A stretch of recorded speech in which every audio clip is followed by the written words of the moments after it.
নমস্কার বন্ধুরা, Bhadreswar study centre চ্যানেলে তোমাদের স্বাগতম। তোমাদের অনেকেই আছো যারা বিভিন্ন রেলের বিভিন্ন পোস্টে আবেদন করতে চাও, কিন্তু এমন একটা পোস্টে আবেদন করতে চাও যে পোস্টে ভালো টাকা বেতন আছে, অর্থাৎ হাই স্যালারি আছে। ঠিক আছে, হাই স্যালারি আছে এবং এমন একটা পোস্টে আবেদন করতে চাও যেখানে টাইপিংয়ের কোনো যোগ্যতার প্রয়োজন নেই। তো আজকের ভিডিওটা সেই সব প্রার্থীদের জন্যই খুবই গুরুত্বপূর্ণ হতে চলেছে, কারণ আজকের ভিডিওর মাধ্যমে তোমরা গার্ডের নিয়োগ 2024-এর ইনফরমেশন পাবে। অর্থাৎ তোমাদের কবে থেকে গার্ডের জন্য আবেদন শুরু হবে, অ্যাপ্লাই ডেট কবে, এখানে কি সত্যিই মেল ফিমেল বোথ ক্যান্ডিডেটই আবেদন করতে পারবে, সিলেকশন প্রসেসটা কি, প্রমোশন লেভেল কেমন, সম্পূর্ণ বিস্তারিত অর্থাৎ A to Z তথ্য তোমরা এই ভিডিওর মাধ্যমে জানতে পারবে। ভিডিওটা কিন্তু প্রত্যেক প্রার্থীদের জন্যই, যারা যারা রেলওয়ে অ্যাসপিরেন্ট আছো প্রত্যেকের জন্য খুবই গুরুত্বপূর্ণ হতে চলেছে। তার জন্য স্টেপ বাই স্টেপ দেখো, কমপ্লিট ইনফরমেশন তোমরা এই ভিডিওর মাধ্যমে কালেক্ট করতে পারবে। তো চলো মূল ভিডিওতে চলে যাচ্ছি। বন্ধুরা, আমি স্লাইডটা ওপেন করে নিয়েছি। রেলে গার্ড নিয়োগ 2024। এখানে তোমাদের টোটাল শূন্যপদ 2019-এ তোমাদের টোটাল শূন্যপদ ছিল 5748টি। 2024-এ তোমাদের শূন্যপদ বৃদ্ধি পেয়ে প্রায় 6500 মতো এক্সপেক্টেড কিন্তু শূন্যপদ থাকবে। ঠিক আছে, তার থেকে বেশি থাকবে তো কম কিন্তু নয়, 6500-র বেশি কিন্তু তোমাদের শূন্যপদ তোমরা দেখতে পাবে। এখানে তোমাদের যে এই যে পোস্ট মানে গার্ড, এই গার্ডের নাম কিন্তু পরিবর্তন হয়েছে, যেটা নতুন নাম হয়েছে ট্রেন ম্যানেজার। এখানে তোমাদের এজ 18 থেকে 36 বছর। অবশ্যই যারা SC ST আছো তারা বয়সে কিন্তু আরও 5 বছর কিন্তু রিল্যাক্সেশন পেয়ে যাবে, অর্থাৎ বয়সটা তোমাদের ইনক্রিজ হয়ে যাবে 18 থেকে 41 বছর SC STদের। আর যারা OBC প্রার্থী আছো তাদের ক্ষেত্রে বয়স হয়ে যাবে 18 থেকে 39 বছর, এবং এই যে বয়সটি এটি UR এবং EWS ক্যান্ডিডেটদের ক্ষেত্রে বলা হচ্ছে। এখানে তোমাদের সিলেকশন প্রসেস CBT 1 হবে, তারপরে তোমরা CBT 2-তে যাবে, তারপরে DV, তারপরে মেডিকেল। অর্থাৎ বুঝতে পারছো এই যে CBT 2 এবং DVর মাঝখানে কোনো রকম তোমাদের টাইপিং বা অ্যাপটিটিউড টেস্টের কিন্তু কোনো ব্যাপার থাকছে না। এটা কিন্তু অনেক বড় অপরচুনিটি প্রত্যেকের জন্য। Male female both can apply. তো আবেদন করার জন্য অবশ্যই তোমাদের অফিসিয়াল ওয়েবসাইটে ভিজিট করতে হবে indianrailways.government.in। কবে থেকে আবেদন শুরু হবে সম্পূর্ণ বিস্তারিত তোমরা এই ভিডিওর মাধ্যমে জানতে পারবে। তো চলো পরবর্তী আমরা স্লাইডে চলে যাচ্ছি। পরবর্তী দেখতে পাচ্ছ এখানে সময়সীমা মানে বয়স সীমা দেওয়া আছে। তো এখানে 3 বছর কিন্তু তোমাদের রিল্যাক্সেশন দেওয়া হয়েছে, যেটি ওয়ান টাইম এজ রিল্যাক্সেশন। এটা 2024-এর জন্য এই ওয়ান টাইম রিল্যাক্সেশন অর্থাৎ 3 বছরের রিল্যাক্সেশন দেওয়া হয়েছে। আগে বয়স ছিল 18 থেকে 33 বছর। 2024-এ যেটা তোমরা বর্ধিত এজ যেটা দেখতে পাবে এটা UR ক্যান্ডিডেট EWS ক্যান্ডিডেটদের সেটা 18 থেকে 36 বছর। OBC ক্যান্ডিডেটদের বয়স থাকবে হচ্ছে 18 থেকে 39 বছর এবং SC STদের বয়স থাকবে 18 থেকে 41 বছর। ওকে, আচ্ছা, এখানে শিক্ষাগত যোগ্যতা কি প্রয়োজন? শিক্ষাগত যোগ্যতা হচ্ছে গ্র্যাজুয়েশন। তুমি যদি যে কোনো শাখায়, তুমি আর্টস হোক, সায়েন্স হোক বা কমার্স হোক, যে কোনো শাখায় যে কোনো পার্সেন্টেজ অফ মার্কসে জাস্ট গ্র্যাজুয়েট হলেই কিন্তু তোমরা আবেদন করতে পারবে। যারা ইঞ্জিনিয়ারিং শাখায় যারা গ্র্যাজুয়েশন করেছো মানে বিটেক করেছো তারাও কিন্তু আবেদন করতে পারবে, কোনো অসুবিধা কিন্তু নেই। ওকে, আর একটা কথা বলে রাখি, এখানে কিন্তু কোনো কম্পিউটার যোগ্যতার প্রয়োজন নেই। যাদের কোনো কম্পিউটার যোগ্যতা নেই, যারা সিম্পলি গ্র্যাজুয়েশন করেছো বা গ্র্যাজুয়েশন সমতুল্য কোনো যোগ্যতা আছে, তারা কিন্তু নির্দ্বিধায় এখানে আবেদন করতে পারবে। ওকে, তো চলো পরবর্তী আমরা স্লাইডে দেখে নিই। পরবর্তী হচ্ছে তোমাদের এখানে বেতন লেভেল কিন্তু যথেষ্ট পরিমাণে ভালো। গুডস গার্ডে শুধু বেতন নয়, সঙ্গে উপরি ইনকামও থাকে। আমি এই ব্যাপারটা আরও বেশি কিছু বলছি না, তোমরা অনেকেই বুঝতে পেরেছো, কারণ এএলপির থেকে সব থেকে ভালো স্যালারির বেতন যদি তোমরা চাও বা সেটা যদি হয়ে থাকে এবং মানে স্যালারি রিলেটেড তোমাদের কিন্তু কোনো রকম কোনো মানে কি বলবো কোনো দ্বিধা থাকবে না যে আমি স্যালারি কম পাচ্ছি বা এরকম নিয়ে কোনো নেই, কারণ এখানে স্যালারির সাথে সাথে অন্যান্য অনেক সুযোগ সুবিধা থাকে যেগুলো গুডস গার্ড বা ট্রেন ম্যানেজার পেয়ে থাকে।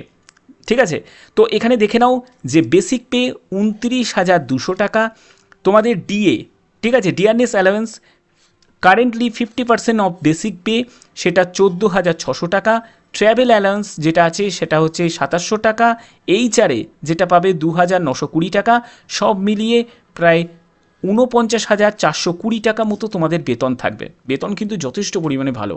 তো চলো পরবর্তী আমরা স্লাইডে দেখে নিই। তো পরবর্তী দেখো তোমাদের এখানে প্রমোশন লেভেল কেমন আছে। তোমরা গুডস গার্ডে জয়েন করলে, গুডস গার্ড থেকে তোমরা প্রমোশন পেয়ে চলে যাবে তোমরা প্যাসেঞ্জার গার্ডে, প্যাসেঞ্জার গার্ড থেকে তোমরা প্রমোশন হয়ে চলে যাবে এক্সপ্রেস গার্ড, এক্সপ্রেস গার্ড থেকে তোমরা প্রমোশন হয়ে সেকশন কন্ট্রোলার, সেকশন কন্ট্রোলার থেকে তোমরা প্রমোশন হয়ে চিফ কন্ট্রোলার। অর্থাৎ বুঝতে পারছো যে কত পরিমাণে তোমাদের লেভেল বাড়বে। কারণ এই যে গুডস গার্ড এটা লেভেল 5-এর মধ্যে পড়ছে, লেভেল 5-এর মধ্যে পড়ছে। এই লেভেল 5 থেকে তোমরা লেভেল 6, লেভেল 7 মানে প্রচুর তোমাদের গ্রেড বেড়ে যাবে এবং সাথে সাথে তোমাদের কিন্তু বেতনও কিন্তু যথেষ্ট পরিমাণে বাড়বে। ঠিক আছে, তো চলো পরবর্তী আমরা স্লাইডে চলে যাচ্ছি। পরবর্তী হচ্ছে তোমাদের এখানে আবেদন মূল্য কত টাকা। দেখো, যারা PWBD candidate, female candidate, ex serviceman আছে, এসসি এসটি আছো, ইকোনমিক্যালি ব্যাকওয়ার্ড ক্লাসেস আছো, তারা 250 টাকা আবেদন মূল্য দেবে এবং এই 250 টাকাটাই কিন্তু তারা রিফান্ড পেয়ে যাবে। মানে পরীক্ষা দেওয়ার 2 থেকে 3 মাসের মধ্যে রিফান্ড পেয়ে যাবে। এবং জেনারেল, ইডাব্লিউএস এবং ওবিসি প্রার্থী যারা আছো, ঠিক আছে, তাদের ক্ষেত্রে 500 টাকা আবেদন মূল্য দিতে হবে এবং তারা যে রিফান্ড অ্যামাউন্ট পাবে সেটা 400 টাকা মতো তারা পরীক্ষা দেওয়ার 2 থেকে 3 মাসের মধ্যে রিফান্ড পেয়ে যাবে। ওকে, তো চলো পরবর্তী আমরা স্লাইডে দেখে নিই। এখানে মেডিকেল স্ট্যান্ডার্ডটা ভালো করে বুঝে নাও। A2 category medical standard. তোমাদের অনেকের প্রশ্ন থাকে যে স্যার মেডিকেল স্ট্যান্ডার্ডটা একটু ভালো করে বুঝান। তো মেডিকেল স্ট্যান্ডার্ড একটা কথা মনে রাখবে, রেলওয়ের ক্ষেত্রে সবথেকে গুরুত্বপূর্ণ যে জায়গায় কিন্তু তোমাদের কোনো রিমেডিকেল দিতে কিন্তু চায় না, ডাইরেক্ট আনফিট করে দেয়, সেটা হচ্ছে আই রিলেটেড সমস্যা। তোমার যদি আই রিলেটেড কোনো প্রবলেম থাকে এবং তুমি যদি এমন কোনো পোস্টে আবেদন করেছো যেখানে আই রিলেটেড কোনো সমস্যা থাকলে আবেদন করা যায় না, তাহলে কিন্তু সরাসরি তোমাকে কিন্তু বাইরে বার করে দেওয়া হবে। ঠিক আছে, তো এই জায়গাটা কিন্তু মাথায় রাখবে। তার জন্যই বলি A2 ক্যাটাগরি মেডিকেল স্ট্যান্ডার্ডের মধ্যে কী কী থাকছে সেটা ভালো করে বুঝে নাও। তো দেখো, ডিস্টেন্স ভিশন 6-9 থাকতে হবে উইদাউট গ্লাসেস। অর্থাৎ চোখে যদি চশমা থাকে তাহলে এখনই ভিডিওটাকে স্কিপ করে চলে যাও, কারণ চোখে চশমা থাকলে এখানে কিন্তু তোমরা আবেদন করতে পারবে না। নো ফগিং টেস্ট, একটা জায়গা থেকে যেটা মুক্তি দেওয়া হয়েছে, ফগিং টেস্ট কিন্তু থাকবে না। যেটা তোমাদের A1 ক্যাটাগরি ALPর জন্য ফগিং টেস্ট হয়, কিন্তু এর জন্য ফগিং টেস্ট কিন্তু হবে না। নিয়ার ভিশন টেস্ট যেটা 0.6 সেটাও কিন্তু উইদাউট গ্লাসেস। এবং এখানে কালার ভিশন টেস্ট হবে, বাইনোকুলার ভিশন টেস্ট হবে, নাইট ভিশন টেস্ট হবে এবং মায়োপিক ভিশন টেস্ট হবে।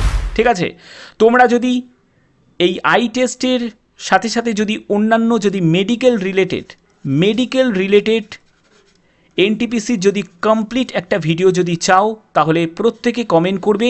আমি অলরেডি কিন্তু প্রস্তুতি শুরু করে দিয়েছি, সেই ভিডিও রিলেটেড কাজ কিন্তু আমার শুরু হয়ে গেছে।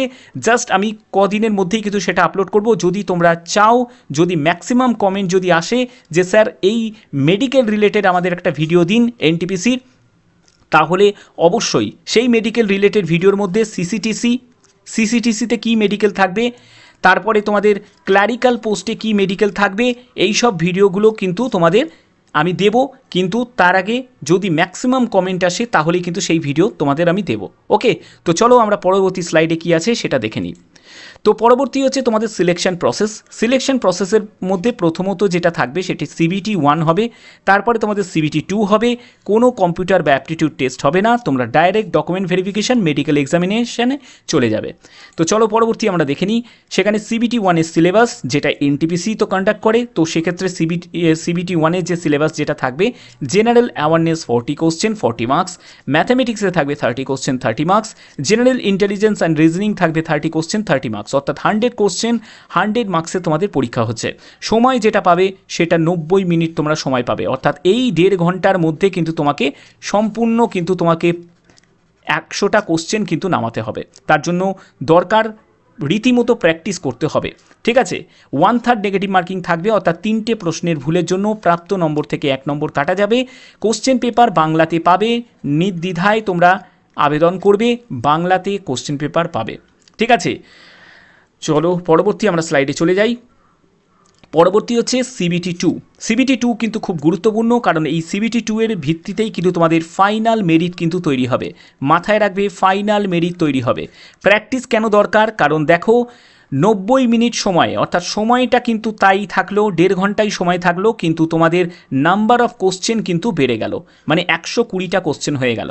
যেখানে তোমাদের জেনারেল অ্যাওয়ারনেস 50 কোশ্চেন 50 মার্কস, ম্যাথামেটিক্সে 35 question 35 marks, general intelligence and reasoning হচ্ছে 35 কোশ্চেন 35 মার্কস, টোটাল 120 কোশ্চেন্স 90 মিনিটের মধ্যে তোমাদের সময় থাকছে, যার মধ্যে তোমাদের এই প্রশ্ন সলভ করতে হবে। 1/3 নেগেটিভ মার্কিং এখানেও কিন্তু থাকবে, এবং প্রশ্ন যথারীতি তোমরা বাংলাতে পাবে, কোনো চিন্তার ব্যাপার নেই, ল্যাঙ্গুয়েজ তোমরা বাংলাতে পাচ্ছ। তো চলো পরবর্তী আমরা স্লাইডে দেখে নিই।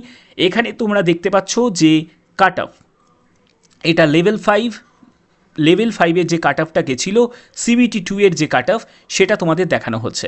তো এখানে দেখো ইউআরের জন্য কলকাতাতে 77 এবং SC-দের হচ্ছে 64.87, ST-দের হচ্ছে 56.33, OBC-দের হচ্ছে 72.66 এবং EWS-এর হচ্ছে 70.92। তো এই হচ্ছে কাট অফ গেছিলো।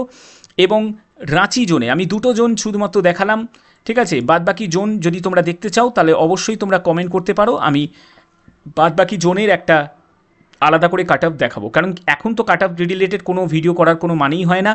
ভ্যাকেন্সিটা আসুক, কবে থেকে ভ্যাকেন্সি তোমরা দেখতে পাবে এবং কনফার্ম তোমরা আবেদন করতে পারবে, সেটাও কিন্তু তোমাদের বলবো এই ভিডিওর মাধ্যমে। তো দেখো এখানে যেটা রাঁচি জোনে গেছে 81, SC-দের হচ্ছে 69.24, ST-দের হচ্ছে 60.50, OBC-দের হচ্ছে 78.99, EWS হচ্ছে 76.30। অর্থাৎ এই কিন্তু তোমাদের কাট অফ যেটা রাঁচি জোনে ছিল। তো এবার দেখো তোমাদের ইম্পর্টেন্ট ডেটস, তোমরা নোটিফিকেশান যেটা দেখতে পাবে সেটা এই মাসের মধ্যেই তোমাদের নোটিফিকেশান তোমরা দেখতে পাবে, জুলাই 2024-এর মধ্যেই তোমরা ফাইনাল যে নোটিফিকেশান সেটা তোমরা দেখতে পাবে। কিন্তু তার আগে তোমাদের বলে রাখি, প্রথমে তোমরা যেটা দেখবে সেটা শর্ট নোটিশ দেখতে পাবে। এই শর্ট নোটিশ যেটা প্রকাশিত হবে, যেগুলো তোমাদের টেকনিশিয়ান থেকে শুরু করে, ALP থেকে শুরু করে, RPF থেকে শুরু করে বিভিন্ন নোটিশে তোমরা লক্ষ্য করেছো যে আগে একটা শর্ট নোটিশ প্রকাশিত হয়, যেটা এমপ্লয়মেন্ট নিউজ পেপারে এটা প্রকাশিত হয়, ঠিক আছে। তার ঠিক 15 দিনের মাথায়, 15 দিন কি 10 দিনের মাথায় তোমরা ফুল নোটিফিকেশান অফিসিয়াল ওয়েবসাইটে দেখতে পাবে, ঠিক আছে। ফুল নোটিফিকেশান দেখতে পাবে, এবং অবশ্যই আমার চ্যানেলটাকে সাবস্ক্রাইব করে রাখবে। তো এই চ্যানেলে তোমরা সবার আগে কিন্তু ইনফরমেশান পাবে, এবং আমি প্রতিনিয়ত তোমাদের ইনফরমেশান আমি দিচ্ছি এবং কমপ্লিট ইনফরমেশান প্রোভাইড করছি। যে ভিডিওর মাধ্যমে তোমরা প্রমোশন থেকে শুরু করে আগের যে কাট অফ কী ছিল, কীভাবে প্রস্তুতি নেবে, সব রিলেটেড ভিডিও কিন্তু স্টেপ বাই স্টেপ আসবে। তার জন্য ভিডিওর সাথে থাকো, চ্যানেলের সাথে থাকো এবং দেখতে থাকো। তো আশা করি তোমাদের ভিডিওটা ভালো লেগেছে। যদি ভিডিওটা ভালো লেগে থাকে অতি অবশ্যই ভিডিওটাতে একটি লাইক করবে, বেশি করে শেয়ার করবে এবং সাবস্ক্রাইব করে বেল আইকন অল করে রাখবে। তো এখনের মতো এটুকুই, টাটা।